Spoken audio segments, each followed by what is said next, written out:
Jules Charles Ernest Billaudot, plus connu sous le nom du mage Edmond, reste cependant méconnu de nos jours au XXIe siècle, alors qu'en son temps, au XIXe siècle, malgré sa très très grande discrétion, était un homme très connu. De nos jours, à ma connaissance, le premier témoignage de l'existence d'Edmond Cartomancien remonte en 1854 dans un ouvrage de l'autrice Eugénie Pérignon au titre de « Inspiration prophétique au tombeau de Mademoiselle Lenormand ». Le titre est très évocateur, vous l'aurez compris. L'autrice se trouve au tombeau de Mademoiselle Lenormand et c'est en transe qu'elle lui pose quelques questions. Je vais vous en faire un petit peu de lecture. Répondez, ne transmettez-vous à personne quelques émanations du feu sacré dont vous êtes animé ? Oui, me dit-elle, Dieu m'en laisse la possibilité. Tenez, regardez, voilà mon successeur. Et tout à coup, je me vis transporté avec elle dans un lieu éblouissant de clarté. Des instruments harmonieux résonnaient dans cette enceinte. Des couples joyeux se livraient à la danse, au plaisir. La soie, l'or, les pierres précieuses étincelaient de toutes parts. La vue en était éblouie. L'air, imprégné de parfums et d'une tiède chaleur, faisait circuler dans les veines une volupté enivrante et délicieuse. « Venez, me dit l'ombre de la pythonisse, c'est ici. » En m'indiquant une enceinte dont les lambris étaient couverts de peintures kabbalistiques, j'aperçus un grand et beau jeune homme, vêtu d'une longue robe, la taille serrée par une ceinture à glands d'or. Une toque en velours couvrait sa brune et épaisse chevelure. Une plume blanche se balançait orgueilleusement sur sa tête majestueuse. Des tarots égyptiens étaient dans ses mains.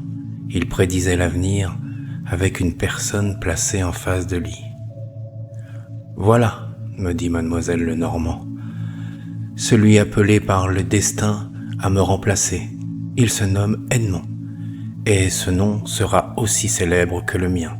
Il transmettra mes secrets au siècle futur, car il rendra les livres concernant l'étude des sciences occultes compréhensibles au vulgaire, et il répandra cette science qu'aujourd'hui lui seul connaît. » En bas de page, l'autrice écrit « Monsieur Edmond demeure rue Fontaine-Saint-Georges, 30. » C'est surprenant que l'autrice ait ces fulgurances. Nous sommes qu'en 1854. Elle prédit l'univers aristocratique dans lequel Edmond va naviguer, les richesses qu'il va acquérir et les travaux qu'il va nous laisser. La deuxième apparition d'Edmond dans la littérature, c'est dans le journal des frères Goncourt à la date du 29 octobre 1856. Ce que je trouve intéressant, c'est quelques descriptions. À commencer par, il nous dit que dans les lieux, il y a un écriteau avec indiqué que Edmond propose des talismans, des thèmes généliaques, c'est des thèmes de naissance, et des horoscopes. Il décrit Edmond dans sa robe de chambre de velours noir, cette fameuse robe qu'il portera tout le long de sa carrière. C'est un peu l'habit du sorcier, du magicien de l'époque. Et ce que je trouve très intéressant, c'est la description qu'il nous fait des cartes que Edmond utilise. Je le cite. Il dit cela remuant un paquet de cartes hautes d'1 pied, et sur chacune est une représentation d'une femme, d'un épisode de l'existence. Toutes ces allégories dessinées par une main ignare du dessin, mais burlesquement fantastique. mais bourgeoisement monstrueuse et peinturlurée brutalement de noir et de vilain rouge, et mettant à ces images de la vie réelle je ne sais quoi du sauvage et du macabre, des figurations d'idoles des peuples primitifs et anthropophages. Nous avons dans cette description, certes antipathique et grossière, le premier témoignage du grand tarot dessiné par Edmond, qu'on appelle le grand tarot Béline. 1860, nous avons vu que Edmond faisait à nouveau une nouvelle apparition dans un ouvrage de Manet, Paris aventureux, où on y trouve une phrase très importante. On a succédé à Edmond, on ne l'a pas remplacé, lorsqu'il parle évidemment du bal Mabille. Il y a 1961, on en a déjà parlé, Paris dansant, on parle là aussi de Edmond. Il est précisé qu'aujourd'hui sa clientèle est la clientèle aristocratique et ses prix ne sont plus accessibles aux curiosités de toutes les classes. Juliette Adam, littéraire, politologue, elle a monté un club autour de la politique, elle est mariée au sénateur Adam, parle de Edmond qu'elle consulte dans un ouvrage qui s'appelle Mes sentiments et nos idées avant 1870. Cet ouvrage est très intéressant, on y reviendra un peu plus tard parce qu'elle parle d'une consultation entre Edmond et Napoléon III. Eliphas Lévy, dans Histoire de la magie, parle également d'Edmond, mais nous y reviendrons un peu plus tard quand nous aborderons le sujet. Et nous avons également la délicieuse adolescente Marie Barkistef qui devient une artiste peintre, une égérie, c'est ce qu'elle voulait être, reconnue, connue, qui malheureusement décède de la tuberculose à l'âge de 26 ans, consulte de nombreuses fois Edmond et consigne certaines de ses consultations dans ses journaux intimes qu'elle a commencé à écrire à l'âge de 12 ans. Par exemple, à propos d'une consultation d'Edmond, elle dit « Et puis je détesterais, au lieu de l'aimer, l'homme qui consentirait comme cela à manger dans la même assiette avec un autre. » Et la prédiction d'Edmond. Qu'est-ce que j'en fais? Dites donc, mes chers, vous souvient-il d'une dame dont le nom commence par B et qui devait, selon Edmond, me conduire dans le monde? N'est-ce pas Madame Boy? Je déteste tous ces imbéciles qui viennent troubler mes résolutions et les prédictions d'Edmond, qu'on me laisse tranquillement étudier. Dans les années proches, la littérature et tout ce qui parle d'Edmond va s'étoffer, va s'enrichir, la BNF étant en train de numériser tous ses ouvrages et tous les articles de l'époque. Revenons en 1956 où Edmond quitte le bal Mabille. C'est donc sous l'Empire que Edmond trouve sa place et on constate un enrichissement personnel conséquent, notamment avec l'achat en 1859 de sa propriété de Bourgogne, et l'on constate également l'augmentation considérable de ses tarifs, qui passent de gratuit à 50 centimes à 1 franc 50 et qui iront jusqu'à 20 francs, c'est-à-dire une pièce en or de l'époque qui représente de nos jours la somme de 100 €. Dans Paris aventureux, Manet nous indique qu'en 1860, Edmond gagne jusqu'à 500 francs par jour, ce qui correspond à environ 2300-2500 €, un ouvrier en moyenne touchait 60 francs par mois pour 15 heures de travail par jour. Après 1860, si un ouvrier voulait consulter Edmond, il lui fallait économiser 1 mois et demi de son salaire. Ou plus exactement 50 jours de travail, étant donné qu'il travaillait 15 heures par jour.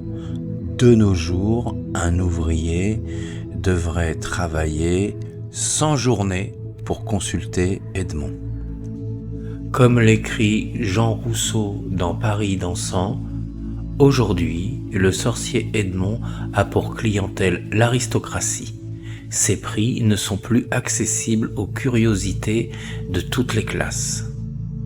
Tout va donc pour le mieux pour Edmond, jusqu'en 1863, où il semble avoir quelques problèmes avec la police, en lien avec l'exercice de la cartomancie. Cette même année, il change d'adresse, il s'installe une rue parallèle à la rue Pierrefontaine, rue Blanche au numéro 99. Quelques mois plus tard, en 1864, il rentre chez lui sur ses terres de Bourgogne.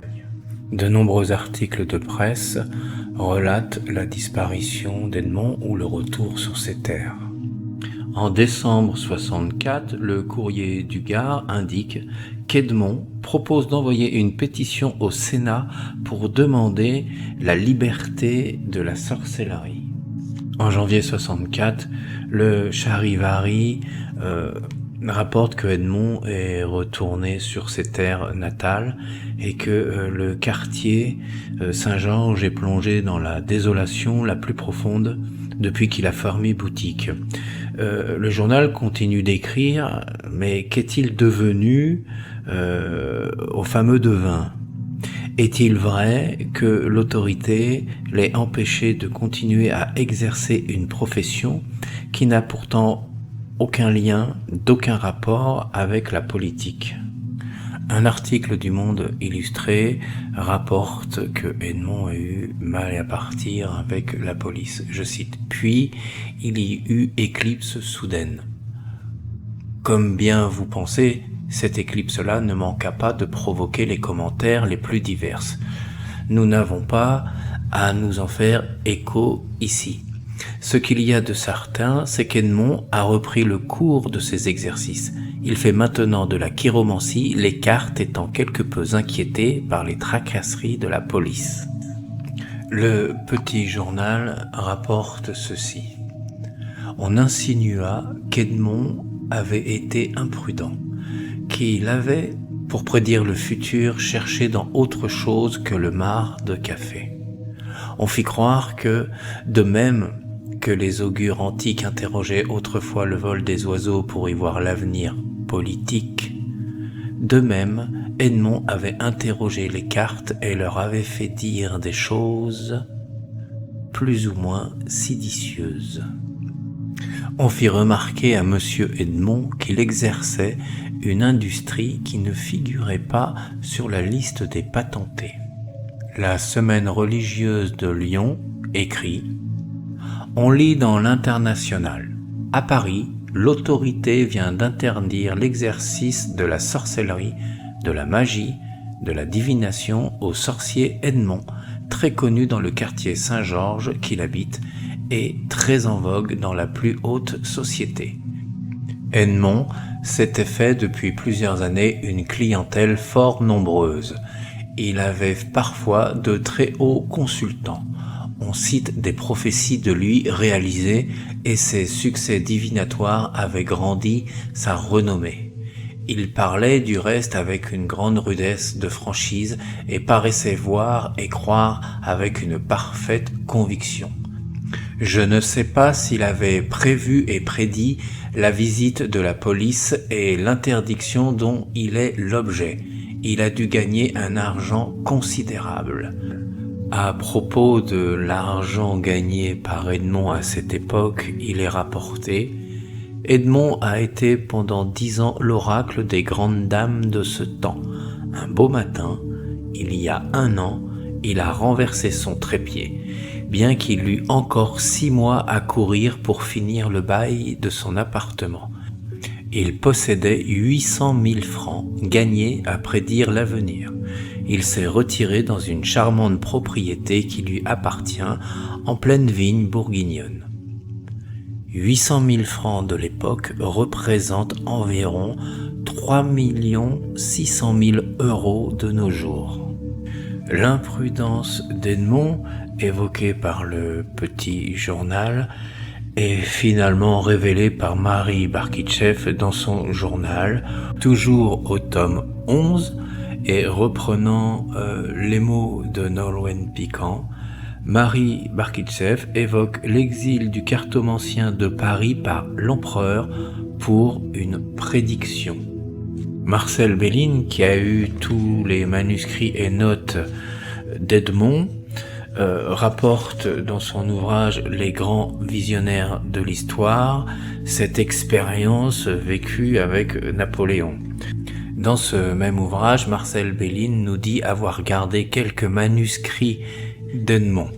Je cite: « Aujourd'hui, il ne reste plus en ma possession que quelques-uns de ces manuscrits très spécialisés, un traité de chiromancie assez obscur et original, illustré de sa propre main, des notes astrologiques, un portrait sans grande valeur marchande, mais auquel je tiens par-dessus tout. » Quelques pages plus loin, il indique aussi détenir encore un autre manuscrit. « Je possède un manuscrit original d'Edmond prédisant la Première Guerre mondiale. » Et voici quelques passages prophétiques, il les indique dans son ouvrage. Ces passages avec Napoléon, Victor Hugo et la guerre mondiale, Marcel Belline précise qu'il les a gardés. En 1986, Marcel Belline complète sa donation au Musée national des arts et traditions populaires en léguant le manuscrit sur la chiromancie et notamment le carnet de notes où il évoque la Première Guerre mondiale. Après un exil de 3 ou 4 ans forcé, à la date du 18 septembre 1867, le Figaro annonce le retour d'Edmond. En voici un extrait. Un sorcier tout aussi célèbre que Jacob, Edmond, le célèbre cartomancien Edmond, avait depuis quelque temps disparu. La désolation était au comble dans le quartier de Notre-Dame de Lorette et les clients du fameux devin ne savaient plus guère à quelle carte se vouer. Ces désespoirs nombreux vont se changer en sourires à la nouvelle que voici Edmond est à Paris et ils annoncent la date. Il va reprendre ses séances à partir du 1er octobre.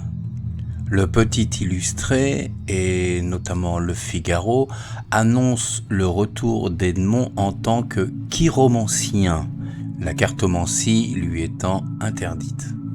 À cette occasion, et pour annoncer son retour dans la capitale, il édite dès 68 un ouvrage s'intitulant « La chiromancie d'Edmond ». Cet exil forcé a dû blesser Edmond, tant il semble avoir changé physiquement que psychologiquement. D'abord, physiquement, il est décrit comme un homme qui a pris beaucoup de poids. Et psychologiquement, il n'est plus le jeune homme timide. À présent, il s'impose, comme nous l'indique le Petit Illustré. Edmond habite à présent le quartier des Champs-Élysées, solitude et discrétion. Vous ne vous imaginez pas la foule qui se presse pour recueillir ses oracles à 1 louis pièce. On fait la queue comme dans un salon d'un médecin en vogue. Edmond a pris de l'aplomb avec l'âge, reçoit le client avec une hauteur majestueuse qu'il n'avait pas jadis, étant plutôt gêné alors par une timidité dont il ne venait pas à bout.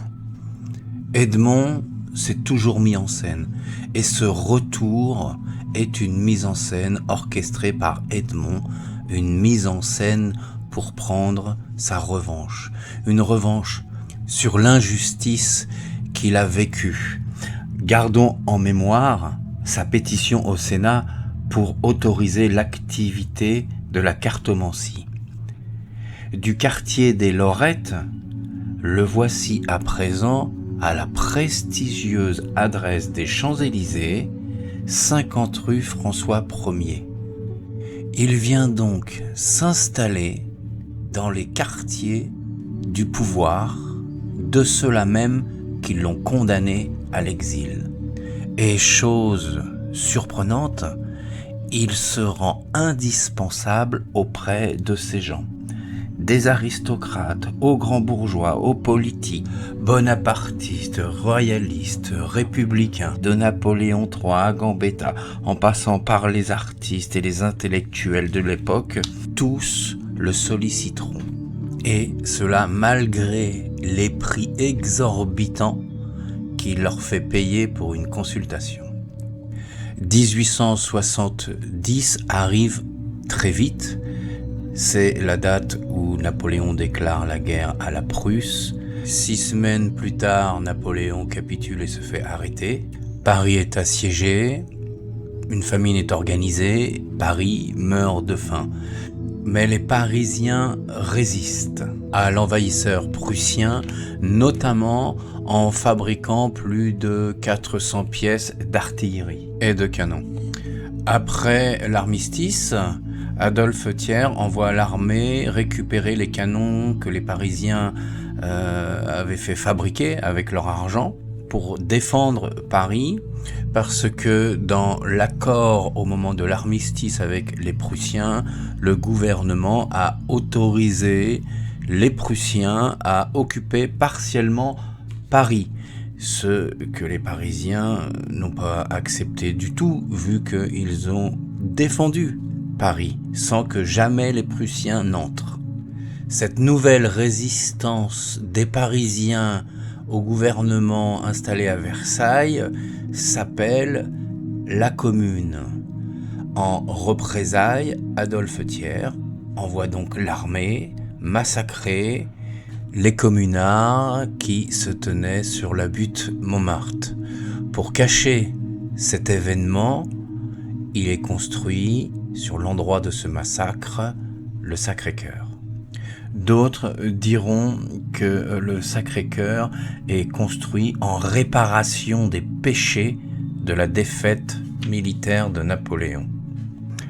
Durant la guerre et l'épisode de la Commune, il n'y a pas de trace pour le moment d'Edmond à Paris. Cependant, il écrit un livre, un manuscrit qu'il intitule « Les tablettes égyptiennes d'un astrologue » daté de 1870. Mais il ne le signe pas Edmond, comme à son habitude.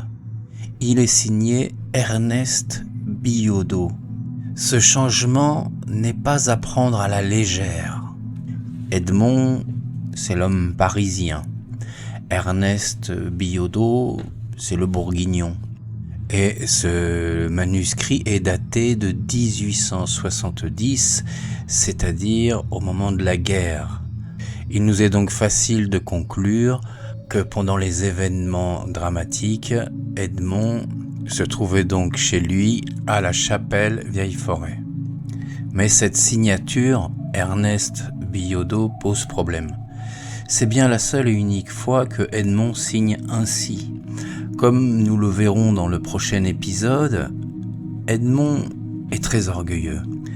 Tout ce qu'il produit, il le signe et il y tient vraiment. Il dénonce même des contrefaçons. La signature Edmond, c'est sa marque. Alors, avoir signé sur les tablettes Ernest Billaudot soulève quelques interrogations. Durant la guerre et la Commune, se serait-il résigné à rester en Bourgogne? Parce que c'est bien la seule et unique fois où Edmond ne signe pas de son pseudonyme un travail ésotérique de sa part. Et c'est dans un reportage du Figaro daté de septembre 1872 que nous apprenons que Edmond est de nouveau à Paris.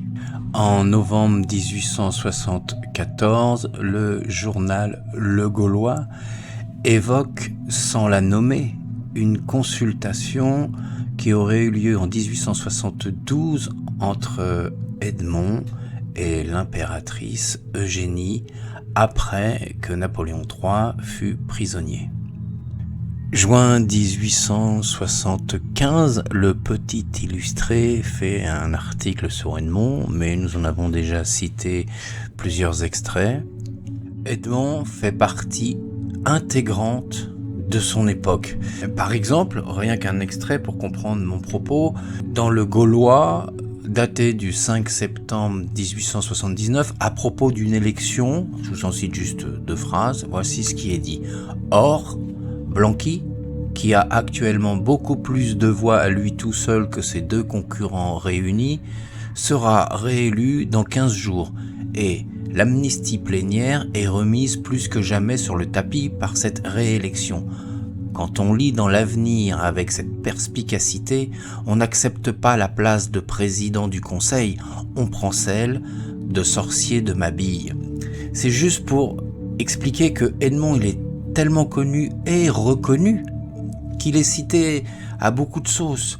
D'ailleurs, depuis les années 1860, c'est rare qu'il soit nommé le sorcier Mabille, il est appelé par son prénom, Edmond. Sa notoriété est telle qu'il a réussi à faire effacer le mot sorcier accolé à son prénom qui indiquait sa profession. Du reste, sur sa carte de visite, il n'y a ni nom ni profession, juste un prénom et un logo. Autre exemple de la popularité d'Edmond, dans le Gaulois du 13 septembre 79, 2 personnes se disputent à propos de l'avenir d'un fils d'un des 2. Et il est écrit comme ça, « N'est pas prophète qui veut. Ceci soit dit afin de nous faire pardonner l'orgueil qui nous pousse à raconter comme quoi, ayant endossé la robe constellée et le chapeau pointu du sorcier Edmond, nous avons eu la satisfaction de voir nos prédictions se réaliser fidèlement. » Ils ont été voir une pièce de théâtre et il y en a un des 2 qui a dit « Ah, ton fils, il sera auteur » et l'autre dira jamais « Mon fils sera agent de change, etc. etc. » Voilà. Et le directeur du théâtre dira « Ah, votre fils, il a une belle plume. » Ce qui fait dire à l'un des 2 qu'il avait raison. Donc, lorsqu'une personne a raison, elle fait référence à Edmond pour s'affirmer. Ce qui en dit long sur sa popularité. Au printemps 1881, il n'est pas à Paris comme à son habitude. Il est chez lui, dans son village, à la chapelle Vieille-Forêt, et semble fatigué. Au mois de mai, il finalise son testament et le 20 mai, à 14h, Edmond s'éteint en sa demeure à la chapelle Vieille-Forêt à l'âge de 52 ans, comme son père. Edmond aura passé toute sa vie à étudier l'astrologie, la chiromancie, la cartomancie, les nombres, les textes sacrés, essayant de les relier aux saintes écritures avec une foi sans pareille. Edmond aura passé sa vie seul, c'est-à-dire on ne lui connaît aucune relation. Il se définit lui-même comme étant un garçon. C'est le terme de l'époque pour dire qu'il est sans relation. Edmond aura réussi son pari fou de faire effacer des mémoires le nom de Mademoiselle Lenormand pour qu'on ne parle plus que de lui lorsqu'il fallait faire une référence à quelqu'un qui a raison. Finalement, en son temps, tout le monde parle d'Edmond. Tout le monde parle de lui grâce à ses prédictions spectaculaires.